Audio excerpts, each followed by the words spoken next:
Il est l'alpha et l'oméga. Il est le lion de la tribu de Juda, le Seigneur des Seigneurs. Sa Majesté Jésus-Christ de Nazareth, nous voulons te célébrer en ce soir. Nous voulons te magnifier en ce soir. Toi, le Sauveur par excellence. Toi, le Dieu tout miséricordieux et très compatissant. Nous voulons te louer, te magnifier, reconnaître ta grandeur, ta toute puissance. Car tu es le véritable. Tu es la résurrection et la vie éternelle. Tu es le sage par excellence, le Dieu plein d'amour, plein de bonté. Jésus-Christ, nous te rendons toute la gloire. Et nous voulons te soumettre cela et tous les aspects de ce live. Nous te soumettons tous ceux qui seront sur ce live. Que ta lumière éclaire les cœurs de ceux qui verront le live en direct comme en différé. Bénis l'audience, bénis tout ce qui va être dit, va être fait. Louange et honneur te reviennent pour des siècles et des siècles au nom de Jésus. Amen. Samaké Etienne, sois béni depuis ta position. Nous avons une seule chose à faire, nous allons partager. Il faut partager massivement. Nous allons partager le live. D'accord, il n'y a pas de souci. Nous allons partager le live. Partager massivement le live. Voilà, il faut partager.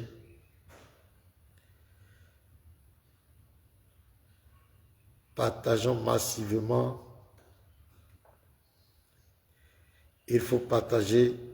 Voilà, shalom à vous tous. Bienvenue sur le panel des apologètes. Que Dieu vous bénisse depuis votre position. Voilà, je suis content de vous revoir encore ce soir.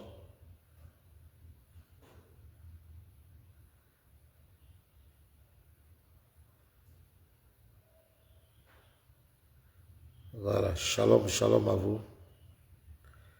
Partagez massivement.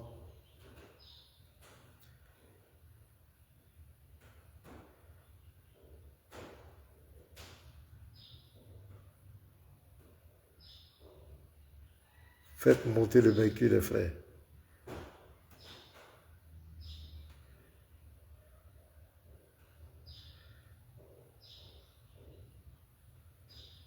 Partagez, partagez, partagez, partagez.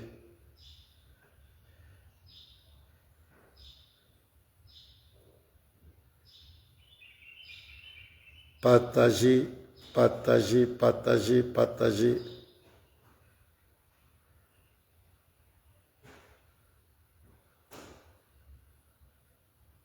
Partagez.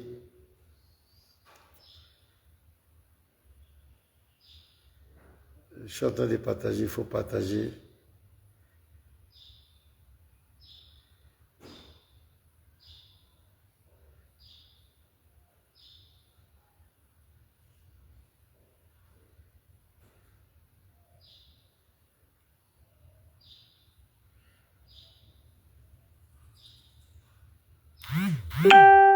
Voilà, partagez, partagez, partagez, partagez. Voilà, partagez. Voilà, que Dieu bénisse. Je suis content de vous. Qui m'appelle là? Attends, je réponds.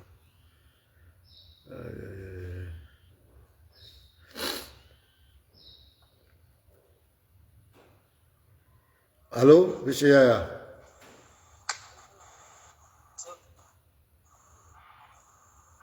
Voilà, tu vas appeler dans au moins 20 minutes, 25 minutes. Ouais, je vais bien, mais tu appelles dans au moins 25 minutes. Tu as compris? Et- oui, ça va, tu vas appeler dans 25 minutes. Je vais faire un exposé d'abord, et puis tu vas rappeler. Eh bien, moi, je vais t'appeler, mais il ne faut pas appeler en vidéo. Quand tu appelles en vidéo, on n'entend pas. Voilà. Quand tu appelles en vidéo, le réseau n'est pas bon. Tu as vu, je ne t'entends même pas. Voilà.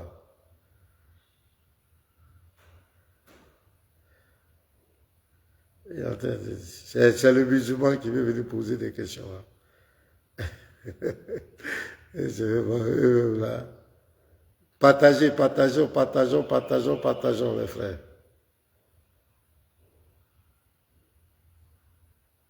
Voilà, faites monter le véhicule.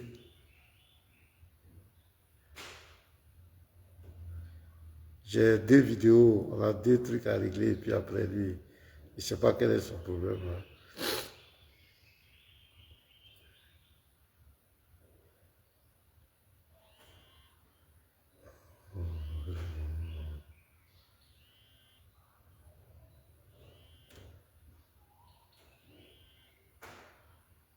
Voilà, il faut partager les frères. On va commencer dans quelques minutes. On doit commencer à 14 h normalement. On a encore le temps pour partager. Il faut partager.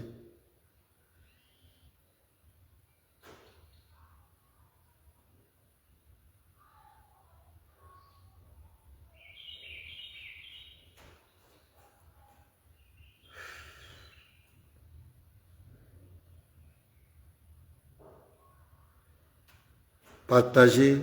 Ouais, Lord Dupont, shalom. Thomas, shalom à toi. Goligouré, Anno, shalom. Les frères, partagez. Partageons, partageons, partageons. Taguez tous ces prédicateurs musulmans. Voilà, partagez les frères. Partagez dans les groupes. Partagez, faites monter le véhicule.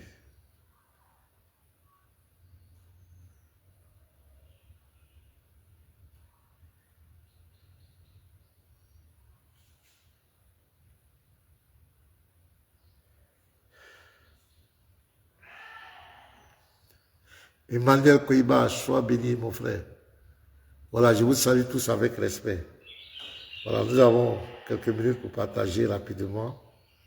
C'est le game de Facebook, il faut partager. Voilà, il faut partager. Que plusieurs soient connectés.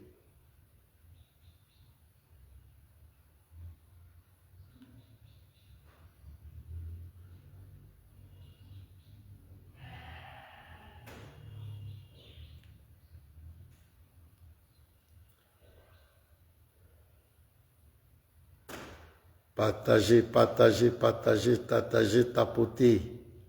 Ça c'est sur TikTok, on dit tapoter.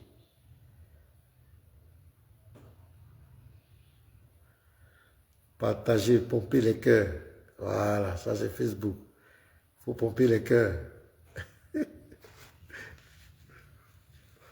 faut pomper les cœurs.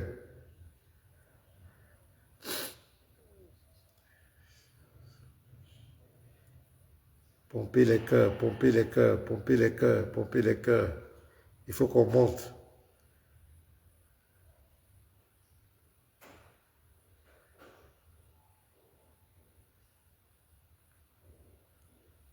Pomper, pomper, pomper, pomper, pomper, pomper.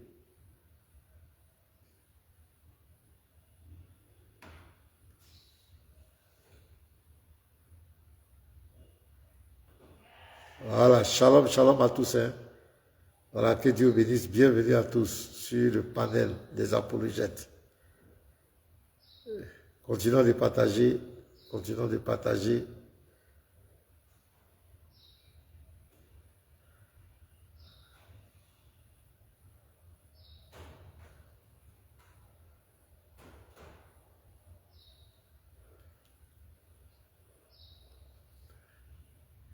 Partageons, partageons, partageons, partageons.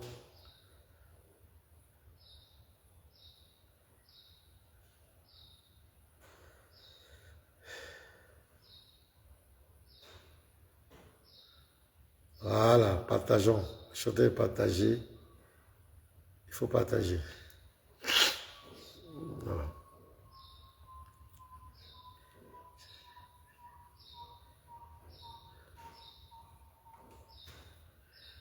Donc, je disais qu'on a 2 vidéos. Voilà, 2 vidéos à regarder d'abord, à voir. Et on va déconstruire ces 2 vidéos, parce que c'est de la propagande.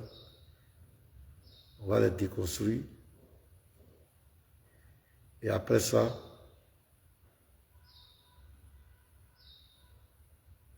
les gens doivent comprendre que la propagande ne passe plus. Ok, donc partagez, partagez massivement. Ouais, Alem, sois béni, mon frère. Sois béni depuis ta position. Patrick Ouattara. Ouais, c'est Jésus-Christ. Amen. C'est clair. Il n'y a pas de débat. Le seul vrai Dieu s'appelle Jésus-Christ. Donc, nous allons commencer. Voilà, il est 14 heures. Je crois que on va, avant de faire jouer la vidéo, c'est pour donner, c'est un message clair à tous les musulmans, à tous ces prédicateurs de la Dawa qui s'attaquent à la foi en Christ, doivent comprendre que la propagande ne passera plus. Il y a eu trop de propagande avant, beaucoup de choses, le Coran ne contient pas de contradictions, ça ne passera plus. Je vais vous faire jouer une vidéo d'abord, une première vidéo. Vous allez voir la propagande. Et une deuxième vidéo. Donc, on va faire pas à pas. Et après, il y a un musulman qui dit qu'il va venir me poser des questions par rapport, il veut comprendre la divinité de Jésus. Bon, il n'y a pas de problème. Il y a d'aucuns frères qui ont dit, oh, on ne parle plus là, on peut plus, nous sommes obligés de parler là-dessus. Nous, on ne va pas fuir comme eux. Nous, on doit être fiers de notre divinité. Si quelqu'un qui nous pose des questions sur la divinité de Jésus, nous, on n'a pas de problème à répondre. C'est eux qui fuient. Nous, on ne fuit pas notre divinité. Donc, on va regarder les deux vidéos, les corriger. Et puis après, s'il vient, donc j'espère que vous voyez bien. Voilà. Vous allez écouter ce monsieur et nous allons répondre. Livre également à la surface de la terre qu'il ne contient aucune contradiction ni aucune incongruité. Subhanallah. Et la sourate 482 continue en nous disant ceci. Attends, je vais répondre. Le seul livre également à la surface de la terre qu'il ne contient aucune contradiction ni aucune incongruité. Subhanallah. Et la sourate 482 continue en nous disant ceci. Dans les dit, Afala yatadabbaruna al-Qur'an, ne médite-t-il donc pas sur le Qur'an? Wallahu kana min 'indi ghayri Allahi lawajadu fihi ikhtilafan kathira. S'il émanait d'un autre qu'Allah, vous y trouverez maintes contradictions. Subhanallah. Point de contradiction dans le Qur'an. Ça, c'est la première preuve que j'avance. Je trouve une seule contradiction dans le Qur'an, moi j'arrête d'être musulman. C'est fini. Donc, c'est la première vidéo. Le seul livre au monde qui ne contient aucune contradiction, c'est le Coran. Ça, c'est une chanson qu'on a entendue il y a longtemps. On nous a fait croire que c'est tombé du ciel, il n'y a aucune contradiction. Et ce monsieur dit, vous pouvez me le taguer DDR Bagoué, taguez-le moi. Il dit que si on lui donne une seule contradiction dans le Coran, lui, il abandonne l'islam, il laisse l'islam. Donc, taguez-moi DDR, vous mettez DDR Bagoué. Taguez-le moi. Il faut le taguer. Taguez-le moi, s'il vous plaît. DDR Bagoué. Non, Bagoué. DDR. Vous mettez DDR et vous mettez Bagoué. Taguez-le moi. Donc, ce soir, qu'est-ce qu'on va faire simplement? Je vais donner une seule contradiction. Il y en a plein, hein, mais ce soir, je vais donner une seule contradiction. S'il a pu répondre à ça, et qu'il me demande d'autres, je lui en donnerai. Je vais vous donner une contradiction irréfutable, irrévocable dans le Coran. On va donner ça. Mais pour le moment, je veux que vous partagez, chers frères et sœurs. Il faut partager. Partagez le live. Partagez massivement le live. Voilà, il faut partager. Voilà, partagez. Je vais vous donner la contradiction. Et vous allez voir. Les gens croient que la propagande ne passera plus.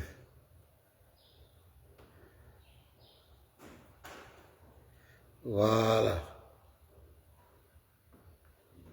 Convoquez-le ici. DDR Bagoué. Voilà. Je crois qu'il va venir. Donc, on va commencer. Partagez, continuez de partager. Continuez de partager. Voilà. Merci de l'avoir tagué. Donc, on va rejouer sa vidéo encore. Là, on va bien le corriger. le seul livre au monde. On va rejouer. Là, je vais jouer l'intégralité même. C'est le seul livre également à la surface de la terre qui ne contient aucune contradiction ni aucune incongruité. Subhanallah. Et la sourate 482 continue en nous disant ceci. Quand elle dit Afala yatadabbaruna al-Qur'an, ne médite donc pas sur le Coran. Wallahu kana min 'indi ghayri Allahi lawajadu fihi ikhtilafan kathira. S'il émanait d'un autre qu'Allah, vous y trouverez maintes contradictions. Subhanallah. Point de contradiction dans le Coran. Ça, c'est la première preuve que j'avance. Je trouve une seule contradiction dans le Coran, moi j'arrête d'être musulman. C'est fini. Ça prouve qu'il n'y a point de doute dans ce livre. Aucune incongruité.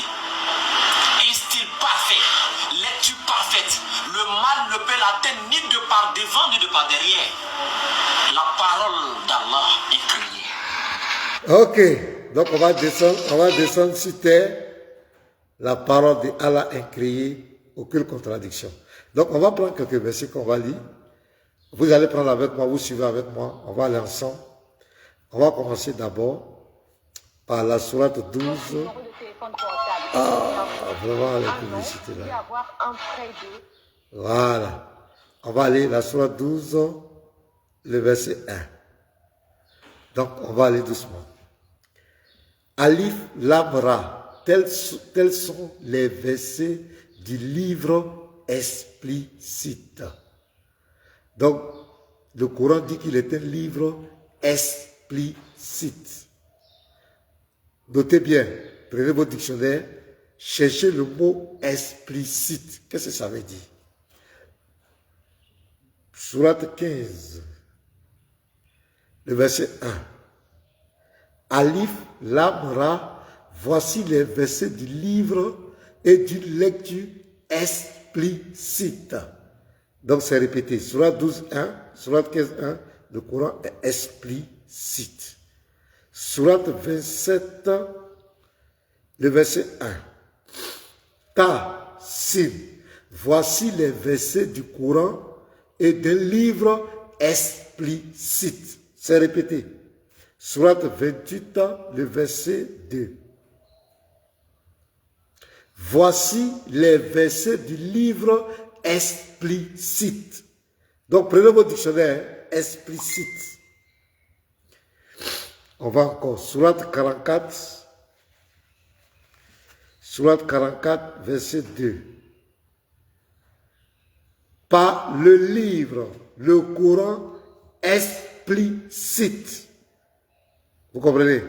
Le Coran est un livre explicite. Sourate 44, verset 2. Je continue. Sourate 16, 89.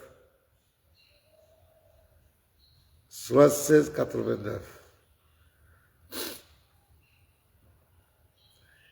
Voilà, Sourate 16, 89. Partagez, continuez de partager les frères. Voilà, qu'est-ce qui est écrit?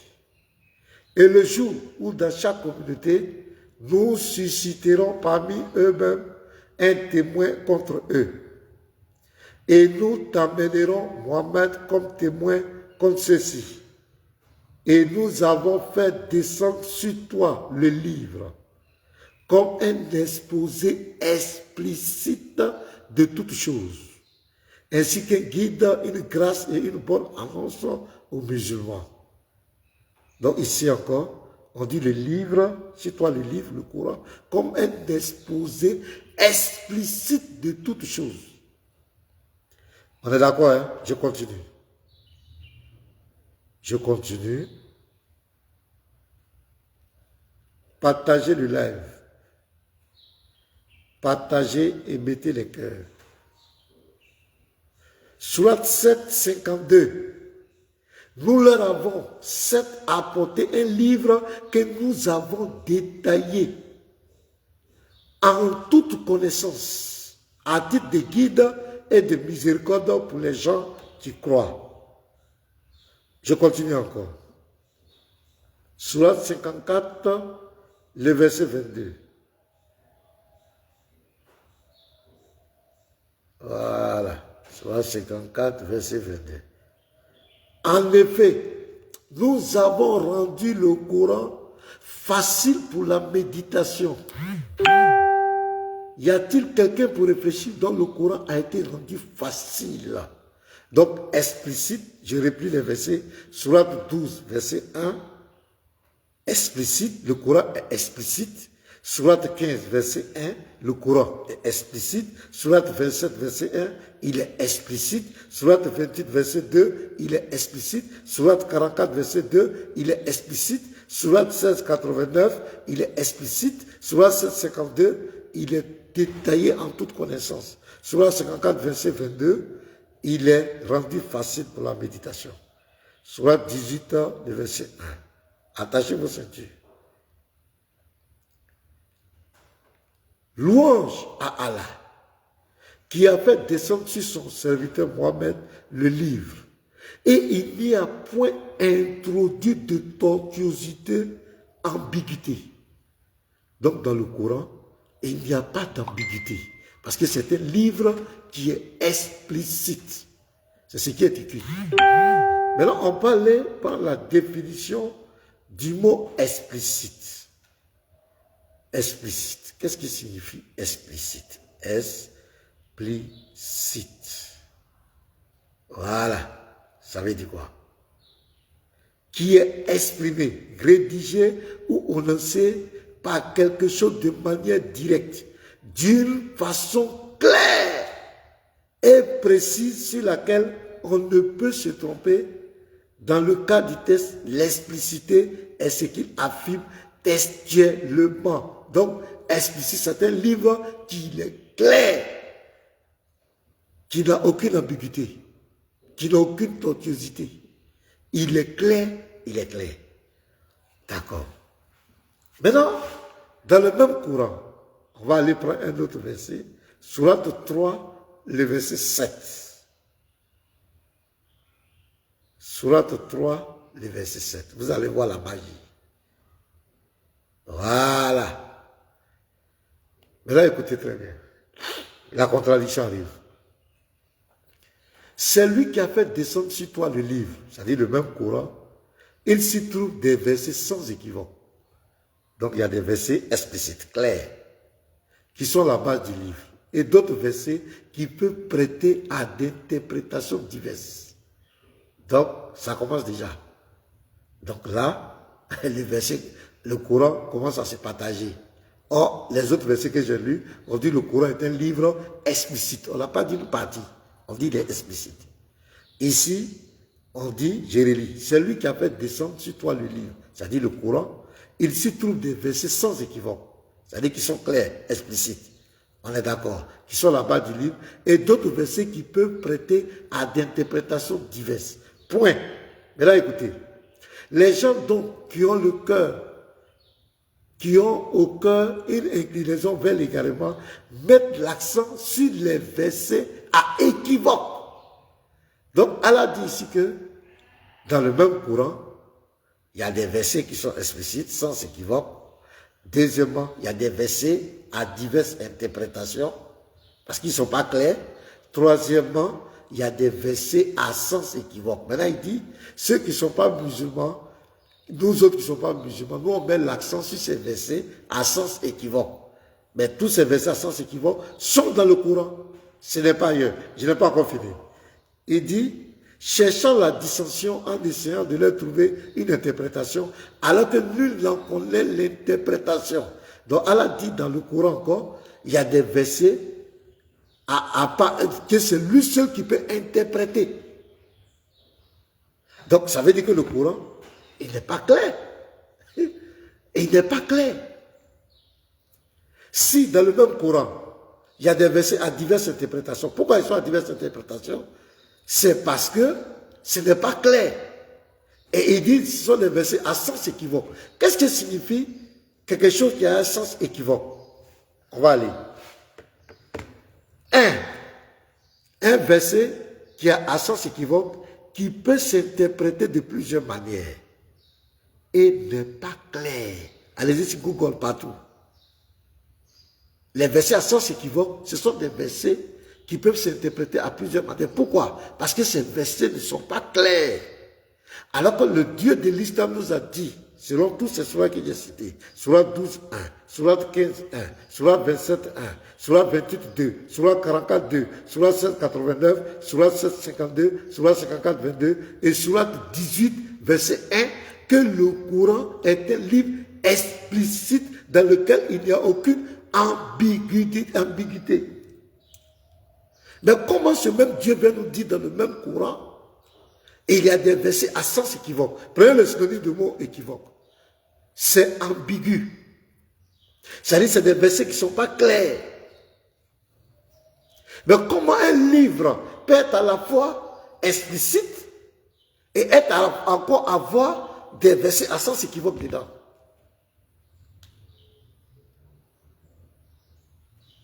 Les frères, comment un livre qui se dit explicite, dans ce même livre encore, il y a des versets à sens équivoque, ambigus. Mais regardez même le verset 18. Sourate 18, verset 1. Regardez là. Oh, merde. Les publicités là. Voilà, regardez. Sourate 18, verset 1. Regardez ça. Louange à Allah qui a fait descendre sur son serviteur Mohammed le livre. Et il n'y a point introduit de tortuosité, ambiguïté. Donc, sourate 18, verset 1, dit qu'il n'y a aucune ambiguïté dans le Coran.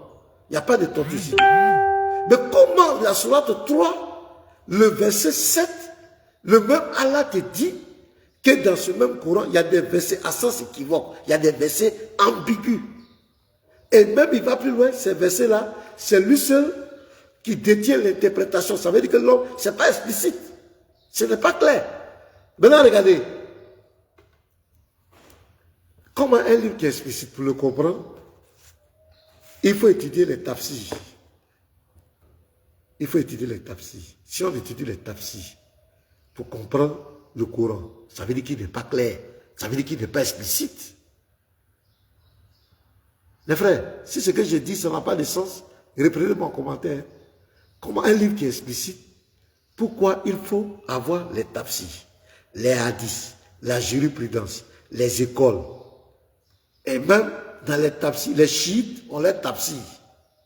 Eux aussi, ils ont les imams qui expliquent de leur manière. Les coranistes aussi, eux, ils rejettent les tafsirs, ils rejettent tout. Mais les gens, c'est sur quel chemin ils sont? Ils sont dans quoi? Un livre qui est explicite. Le Dieu de l'islam dit que le Coran il est explicite. Le même Dieu dit que dans ce même Coran, il y a des versets à sens équivoque, c'est-à-dire ambigus. Le même dit à la sourate 18, verset 1, que dans le Coran, il n'y a pas d'ambiguïté. Il dit encore dans la sourate 37 qu'il y a des versets ambigus. Aïe, voici la contradiction. Ça, c'est un petit exercice que je vous donne. Répondez à ce défi. Comment on peut dire qu'un livre est explicite et après on vient dire que dans ce même livre, il y a des ambiguïtés. Alors que la sourate 18, tu dis qu'il n'y a pas d'ambiguïté dedans, il n'y a pas de tortuosité. Et toi-même tu dis à quoi il y a ambiguïté. Et pour lire, pour comprendre le Coran, il faut faire recours au tafsir. Ce qui n'est pas clair. Dans toutes les sourates, sourate 12, 1, même sourate 11, tous ces, on doit les mettre à la poubelle. Ça n'a pas de sens dans le Coran. Parce que le Coran n'est pas clair. Il n'est pas explicite. S'il était explicite, on n'aurait pas besoin de toutes ces juridictions, jurisprudences, ces écoles pour le comprendre. Donc, sourate 482, Allah dit que s'il y avait contradiction dans le Coran, c'est que ça ne vient pas de Dieu. Donc, vous avez votre réponse. Voici une contradiction claire. Je vais réciter les versets pour passer à la deuxième vidéo. Sourate 12, verset 1. Sourate 15, verset 1. Notez. Sourate 27, verset 1. Quand vous êtes devant un musulman, posez-lui la question qui vous explique. Sourate 28, verset 2. Sourate 44, verset 2. Sourate 16, 89. Sourate 7, 52. Sourate 54, 22. Et vous finissez avec la sourate 18, verset 1. Et vous expliquez, il n'a qu'à expliquer. Que veut dire explicite? Vous prenez votre dictionnaire. Quand on a expliqué ça, on est d'accord. Maintenant, tu prends la sourate 3, le verset 7. Voilà. Allah dit dans le Coran, là, dans le livre, il y a des versets à sens équivoque. C'est-à-dire qu'ils ne sont pas clairs, qui sont ambigus. Et que c'est lui seul qui détient l'interprétation. Et ces versets disent ça est dans le Coran. Mais comment un livre qui est explicite, où tu dis il n'y a aucune ambiguïté dedans, sur la 18.1, et puis tu viens nous dire que c'est à sens équivoque, il y a des ambiguïtés dedans. Donc posez-leur la question. Ça c'est la première vidéo. La première. Le deuxième, je m'en vais. Deuxième vidéo, la propagande de pas. Donc c'est un petit exercice que j'ai donné. Maintenant, si vous dites que vous pouvez réfuter, je vous attends. Deuxième vidéo. On va écouter cette deuxième vidéo. Comme un ennemi. Mais le moment de ton Dieu, Jésus, là, tellement l'islam respecte la femme du monde. C'est-à-dire toutes les femmes là, elles ont l'islam. Voilà. Voilà la deuxième vidéo. La propagande ne passera plus. Trop de mensonges. Tellement l'islam respecte la femme, l'islam a donné un chapitre complet à la femme, dédicace spéciale pour les femmes du monde. C'est-à-dire toutes les femmes là, elles ont un chapitre complet dans le Coran. Montrez-moi un seul livre en dehors du Coran où il y a un chapitre des femmes. D'encore, pour aller plus loin, dans le Coran, c'est le seul livre où le nom de Marie est porté par un chapitre dans le Coran. La maman de Jésus là, elle a un chapitre complet dans le Coran qui lui est dédié. Mais c'est l'islam. Donc, est-ce que nous, on peut regarder Maman Marie ou les chrétiens comme des antéchrists, ou encore ils vont nous regarder comme des antéchrists? On devient des frères automatiquement en les montrant ces passages-là. Donc, moi, je pose à les catholiques souvent, il a dit, attends, comment ça va dire que tu veux me considérer comme un ennemi? Mais maman de ton Dieu, Jésus, là, elle est dans mon Coran. Elle a un chapitre complet dans mon Coran. Si tu considères Jésus comme Dieu, là, sa maman a un chapitre complet dans le Coran. Le grand-père de Dieu, il a un chapitre complet dans le Coran. C'est-à-dire quoi? Surat Al-Imran, Surat 3. Le titre c'est Al-Imran. Ça dit Imran, c'est le papa de Marie, Marie mère de Jésus, Dieu de certaines personnes. Est-ce que vous comprenez? Donc chez nous, on les a respectés. Il y a Surat 14 qui porte le nom d'Ibrahim. Chez nous, on les a respectés.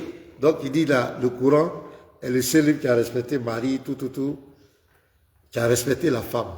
Il dit c'est le seul livre qui respecte la femme. Et c'est le seul livre qui a respecté Maman Marie. Donc, on va voir ça. On va voir, vous allez voir que ces gens, c'est de la propagande. Ces gens ne disent pas la vérité. On commence d'abord par Marie.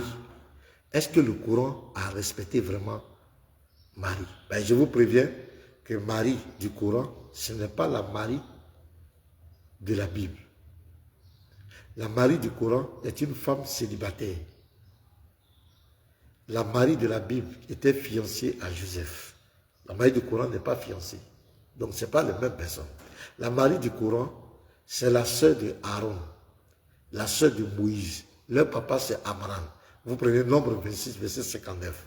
C'est ce personnage-là que le Coran dit. Cette Marie, la sœur de Aaron et de Moïse, c'est elle que le Coran dit que elle a accouché Jésus dans le Coran. Mais ça, c'est un autre débat. Mais nous, on va voir. La Sourate 19, il dit qu'ils ont respecté Marie. J'aurais dit un verset. Oh, vraiment, les publicités là. Sourate 19, le verset 23 à 24.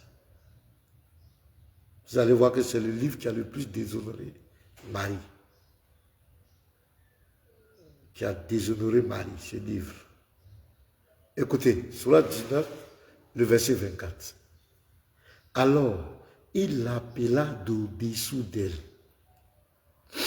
Lui dit, ne t'afflige pas, ton Seigneur a placé à tes pieds une source. Le Coran dit qu'ils ont quelqu'un appelé Marie d'au-dessous d'elle. Excusez-moi les femmes qui sont en ligne, hein? Excusez-moi. Mais quand on dit d'une femme, quand on dit d'au-dessous d'une femme, est-ce que c'est de l'honorer, honnêtement? Est-ce que le Coran a besoin de venir parler de ça? D'au-dessous de Marie. Ça veut dire quoi? Il l'appela d'au-dessous d'elle. Expliquez-nous ce que signifie d'au-dessus d'une femme. Un livre qui, soi-disant, respecte Marie. Comment ce livre peut-il parler de son dessous?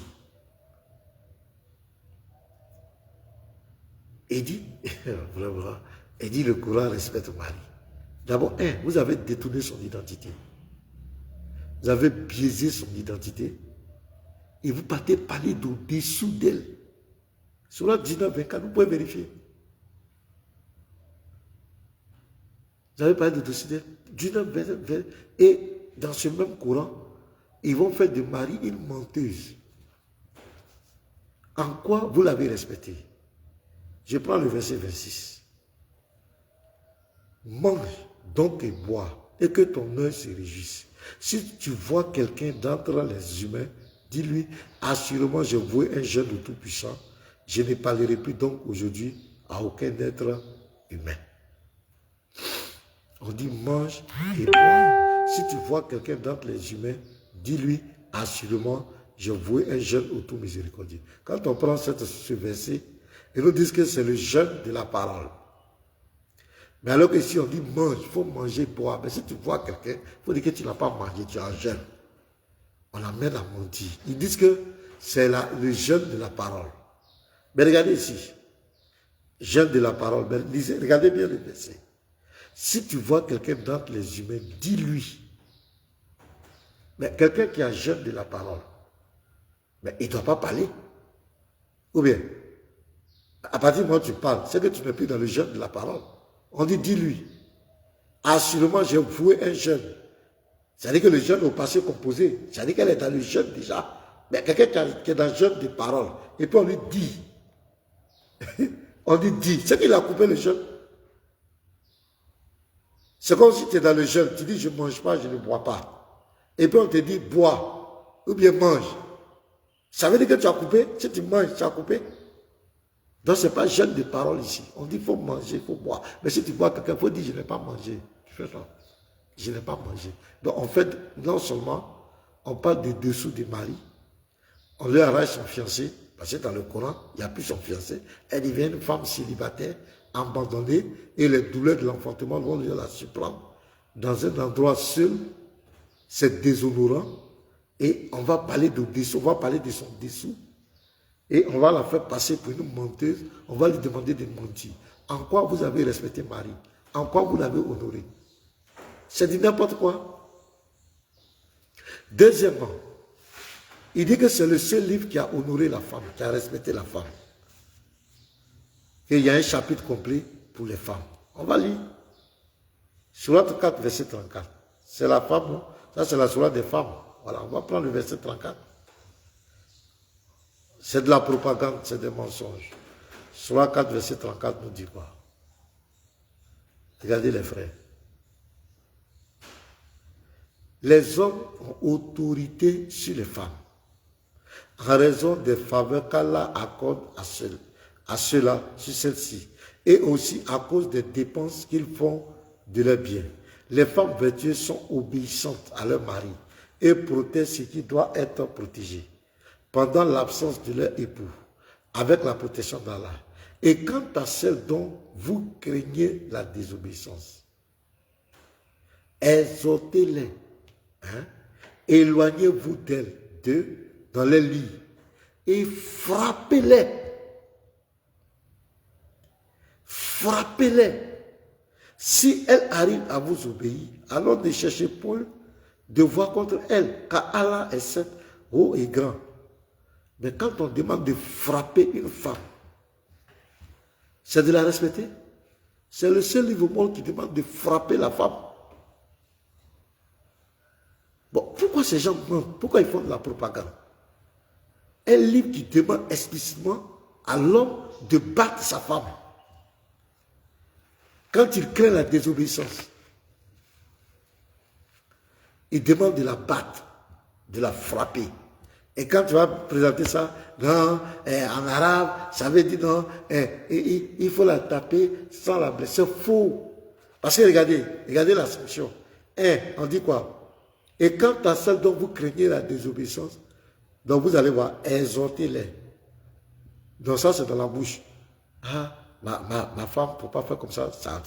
Maintenant, si elle ne comprend pas, qu'est-ce que tu dois faire? Éloignez-vous d'elle dans leur lit. Il ne faut plus avoir de rapport, il faut te séparer d'elle. La sanction, c'est une sanction. Et quand ça ne passe pas, il faut la frapper. Frappez-les. Ce n'est pas pour prendre plus, non. C'est pour qu'elle sente quelque chose dans son corps. Pour qu'elle se laisse. Et regardez, et si elle arrive à vous obéir, donc si tu l'as frappée, qu'elle obéit maintenant, déjà plus parler avec elle. Donc c'est la frapper, il faut la battre. C'est ce que le Coran dit. Mais comme il y a un livre qui demande de frapper la femme, ce monsieur vient nous dire que c'est ce livre qui a honoré les femmes. Qu'il y a un chapitre spécial pour les femmes, c'est le livre qui a honoré. Je vais lui montrer comment on honore une femme. On va prendre la Bible. Regarde ce que la Bible dit. Je vais lire. Regarde comment la Bible honore la femme. Éphésiens 5, le verset 25. Voilà, c'est ça. Peut-être qu'ils ne comprennent pas français. Éphésiens 5, verset 25. Marie, aimez vos femmes. Tu vois ici? Marie, aimez vos femmes. Comme Christ a aimé l'Église et s'est livré lui-même pour elle. Donc ici, on demande à l'homme de se livrer pour sa femme, de l'aimer, d'aimer la femme. Or, quand on aime, on va pardonner. Quand on aime la femme, on va lui pardonner. Même si elle a fait quelque chose qui n'est pas bien, on va supporter. Parce que l'amour supporte tout. L'amour excuse tout. L'amour espère en tout. Vous voyez? Verset 28. C'est ainsi que les hommes, les maris doivent aimer leurs femmes comme leur propre corps. La Bible dit l'homme doit aimer sa propre femme comme lui-même, comme son propre corps. Celui qui aime sa femme s'aime lui-même. Car jamais personne n'a haï sa propre chair, mais il en nourrit et en prend soin. Tu vois? On demande à l'homme de prendre soin de sa femme, de l'aimer. Voilà comment on honore une femme. Mais un livre qu'on demande de frapper la femme, vous venez nous dire que c'est un livre qui a honoré la femme. Un livre qui vient parler du dessous de la Vierge Marie. Un livre qui vient nous montrer une femme qui est seule, abandonnée dans le désert. On lui a arraché son mari, le Coran a brûlé son mari. Un livre qui lui demande de mentir à la Sourate 19, 26. Comment ce livre, on peut dire qu'il a honoré Marie? Comment on peut nous dire que le Coran a honoré la femme et le même Coran demande de frapper la femme? Sourate 4, 34. Comment on frappe une femme et puis on dit on l'honore? Je n'ai pas encore fini. Je prends encore 1 Pierre. 1 Pierre 1. Regarde comment on honore la femme. 1 Pierre 1. 1 Pierre 3. 1 Pierre 3 à partir du verset 1 à 7. Écoutez. Femmes, soyez de même soumises à vos maris, afin que si quelques-uns n'obéissent point à la parole, ils soient gagnés sans parole par la conduite de leurs femmes, en voyant votre manière de vivre chaste et réservée. Ayez donc cette parure extérieure qui consiste dans les cheveux tressés, les ornements d'or ou les habits qu'on revêt, mais la parure intérieure est cachée dans le cœur, la pureté incorruptible d'un esprit doux et paisible qui est d'un grand prix devant Dieu. Ainsi se paraît autrefois les saintes femmes qui espéraient en Dieu, soumises à leur mari, comme Sarah qui obéissait à Abraham et l'appelait son Seigneur. C'est d'elle que vous êtes devenus des filles, en faisant ce qui est bien, sans vous laisser troubler par aucune crainte. Verset 7. Maintenant, écoutez. Marie, il parle à l'homme, Marie, montrez à votre tour de la sagesse dans vos rapports avec vos femmes. Comme avec un sexe plus faible, honorez-les. La Bible dit d'honorer la femme. Comme devant ainsi hériter avec vous de la grâce de la vie. Qu'il en soit ainsi, en fait, afin que rien ne vienne faire obstacle à vos prières. Donc la Bible même dit que si tu maltraites la femme, si tu fais du mal à ta femme, ça peut même bloquer ta prière. La Bible demande d'honorer la femme. Tu as vu? Il faut l'aimer, il faut l'honorer. Vous voyez? Jérémie, Marie, montrez à votre tour de la sagesse dans vos rapports avec vos femmes. Comme avec un sexe plus faible. Honorez-les. Comme devant aussi hériter avec vous de la grâce de la vie. Qu'il en soit ainsi. Donc voici un livre qui honore la femme. C'est la Bible. On doit l'aimer. Il demande à l'homme de l'aimer. Jamais il n'a demandé à l'homme de frapper la femme. Je n'ai pas encore fini. Je prends un autre verset. On dit honorer femme. Sourate 2, verset 223. Écoutez très bien les frères. Les gens sont dans la propagande. 223.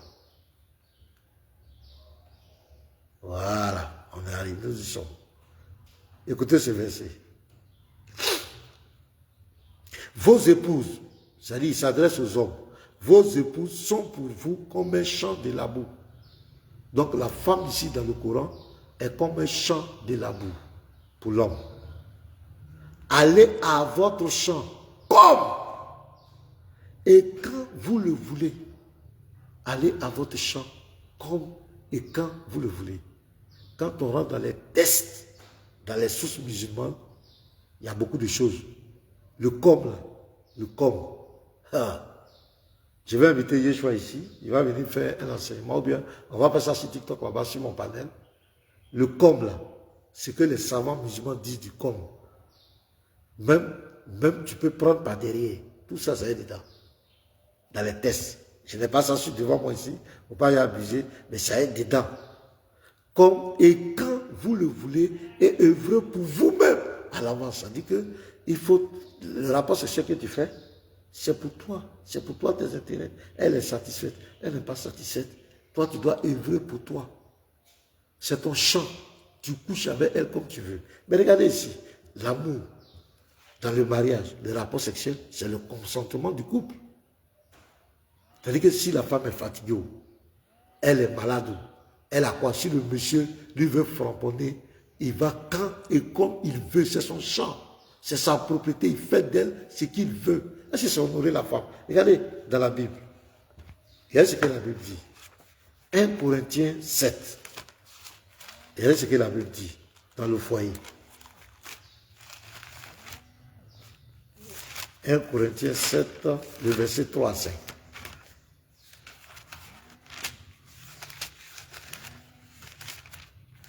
Qu'est-ce qui est écrit? Regardez, 1 Corinthiens 7, verset 3 à 5. Que le mari rende à sa femme ce qu'il lui doit, et que la femme agisse de même avec son mari. La femme n'a pas autorité sur son propre corps, mais c'est le mari.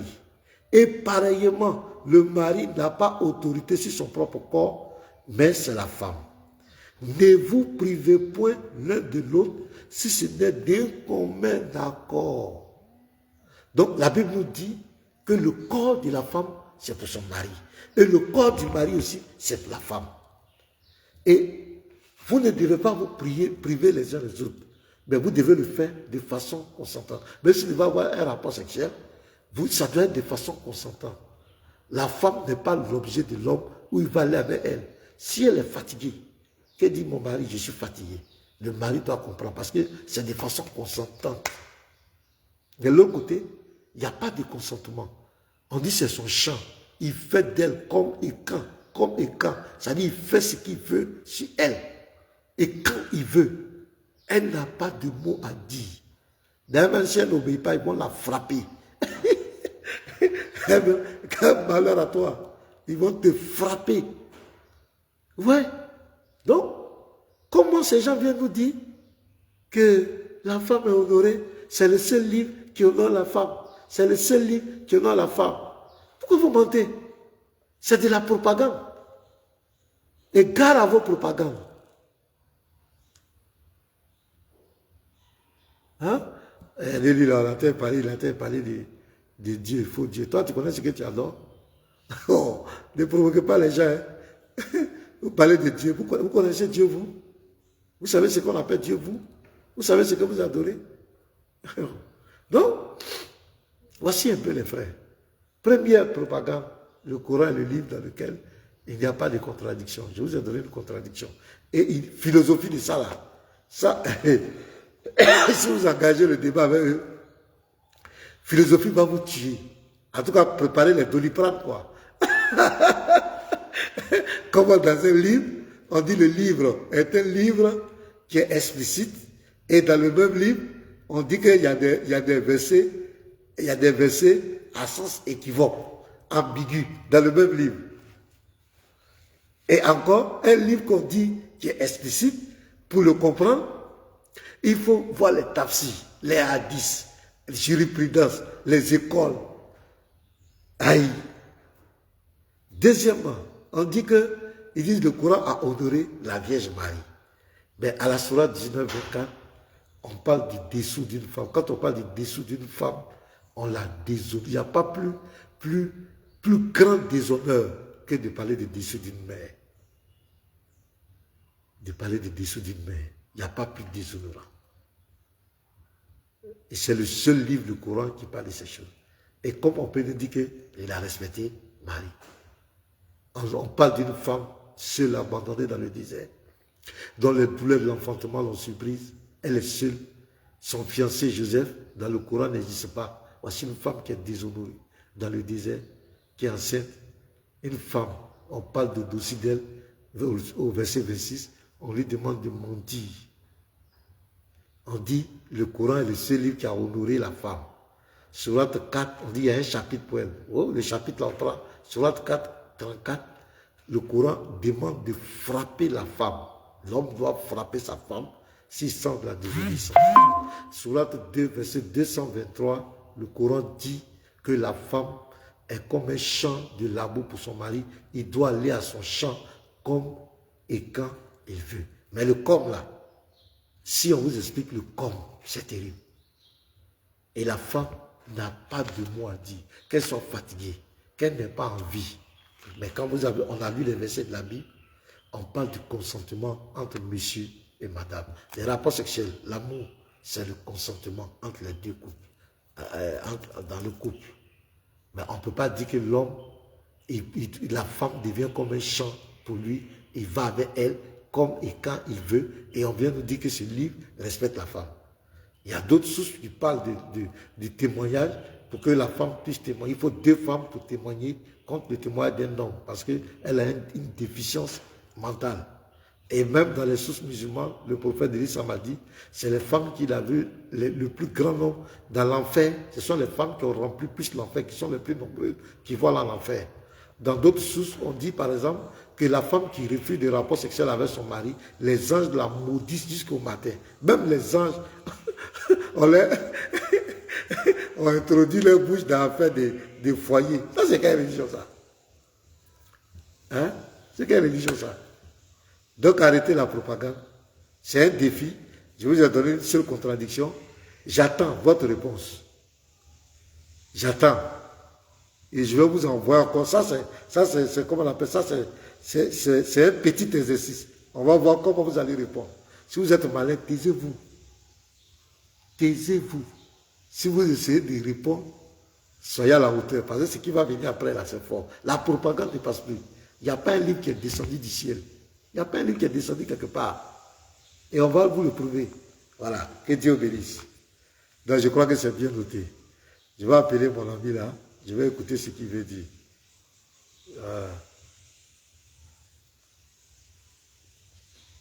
Il a mis caméra.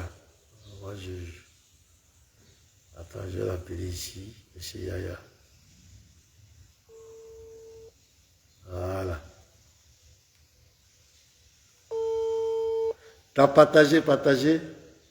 Ah, pourquoi tu refuses? Il ne faut pas refuser l'appel, Yaya. Alors, il ne faut pas mettre en vidéo. Si tu fais appel vidéo là, on ne voit pas. Appel vidéo là, ça ne m'arrange pas. Appel vidéo là, on ne va pas comprendre. Faut appeler, voilà. Appel entrant.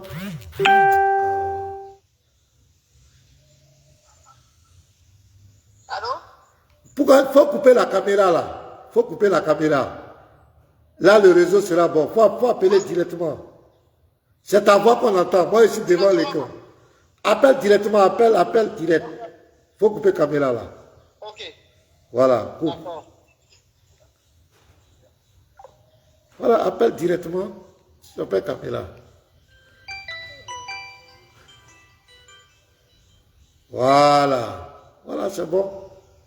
Ok. Allô? Oui, allô, monsieur Yaya, bonjour.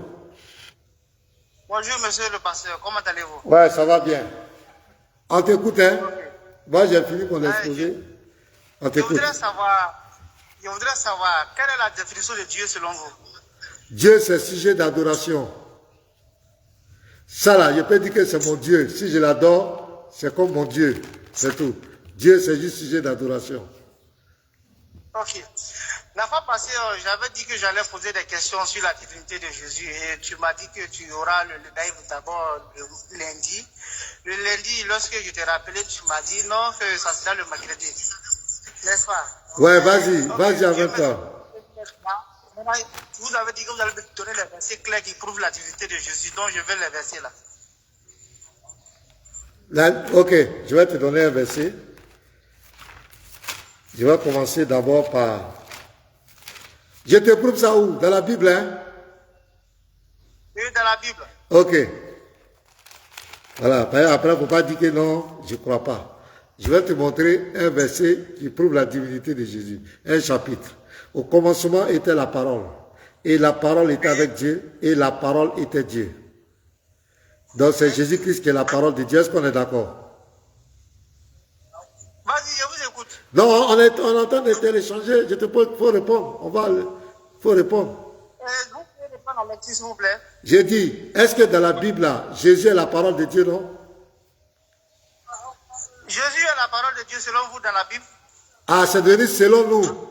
Si ça fait des selon, là, c'est que c'est pas la peine. Ben, tu as dit dans la Bible. Moi, j'ai dit, attends, écoute-moi. Moi, j'ai dit que dans la Bible, il n'y a aucun musulman qui peut prouver que Jésus-Christ n'est pas Dieu.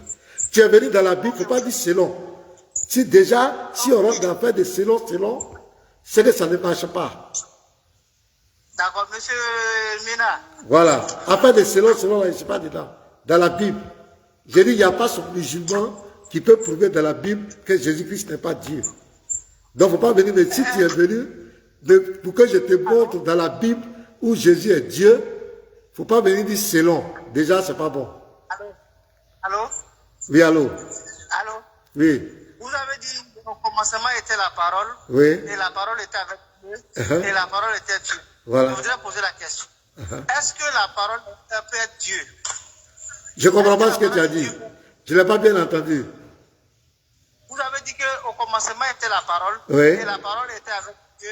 Et la parole était Dieu. Oui. Je veux savoir, est-ce que la parole de Dieu est Dieu? Oui, la parole de Dieu est Dieu. C'est ce que le verset dit. Et la parole, quand on dit, attends, je viens. Quand on dit, et la parole était Dieu, ça veut dire quoi? Et la parole était Dieu, ça veut dire quoi? Voilà, c'est ce que le verset a dit. Il ne refuse pas le verset. Maintenant, moi, je te pose la question. Ah, d'accord, donc tu ne refuses pas. Dieu merci. Donc, le verset dit que la parole est Dieu. On est d'accord, non? Allô? Oui. Le verset dit que la parole est Dieu, non? Entre la parole de Dieu et Dieu, là, qui est la cause et quel est l'effet? Qui fait que l'autre existe? Non, les deux, la parole de Dieu, c'est Dieu lui-même. Il n'y a aucune différence. Mais est-ce que c'est Dieu qui fait que sa parole existe ou bien c'est la parole de Dieu qui fait que Dieu existe? J'ai dit, c'est comme toi, Yaya. Est-ce que ta parole est différente de toi? Oui, elle est différente de moi. Comment ta parole est différente de toi? Explique-moi. En plus, c'est moi qui fais qu'elle existe, c'est pas elle qui fait que moi j'existe. Non, et j'ai dit en quoi elle est différente de toi. Bon, je te donne un exemple. Si Yaya, toi, par exemple, il y a un cortège du président de la République qui passe, et puis tu commences à insulter. Tu dis, le président là, tu es un faux type, c'est un imbécile. Ils vont attraper ta parole, mais ils vont t'attraper.